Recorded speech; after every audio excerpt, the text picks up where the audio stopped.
found on an article that was online that was talking about the outrage that the knitting community felt. Do you know that the knitters are outraged? Have you gotten wind of this? The knitters are outraged. Who are they outraged at? They're outraged at the U.S. Olympic Committee. Now, why would these two even interact?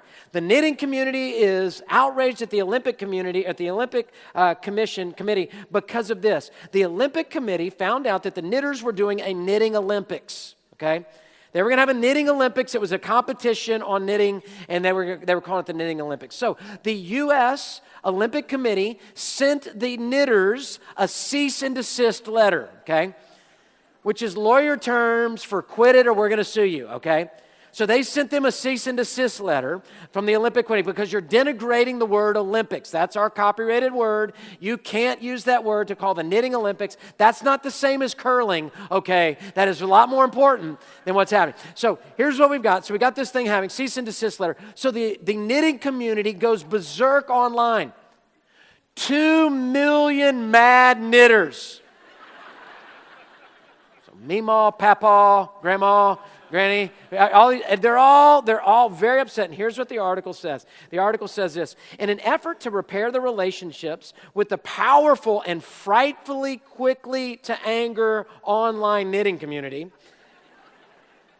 the U.S. Olympics Committee has apologized twice. Here's the quote from the U.S. Olympic Committee on their website. Rest assured, as an organization that has many passionate knitters, we never intended to make this a personal attack on the knitting community or to suggest that knitters are not supportive of Team USA. We apologize for any insult and appreciate your support. To show our support of the knitting community, we welcome any handmade item that you would like to create to travel with us and to motivate our team at the Olympic Games. So they're like, look, send us scarves, send us gloves, send us booties for babies, send us everything, blankets, send it all to us, and we will pack it in bags and send it with the Olympians to go to the Olympics. You'd think that'd be like, oh, well, that's nice, that's good, we can make amends now. No, sir, here's the knitting community. They're not having it. So this lady on Facebook, Natalie Strong, is an appropriate name on what she says. I only knit for people who are nice to me.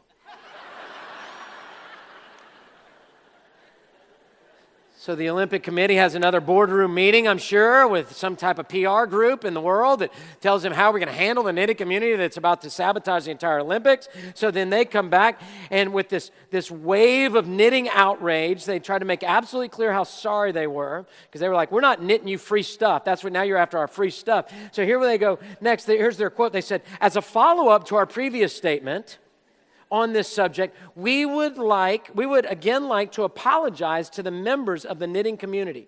We hope you accept this apology and continue to support the Olympic Games. Now here's the funniest line. The author of this article gives this funny line at the end. He says this: they're sorry. They're really, really sorry. Please, knitters, just put down the needles and back away slowly. Please put down the needles and back away slowly. The knitting outrage over the Olympic Committee. Would you ever think these two groups would even meet? Much less the knitters would win?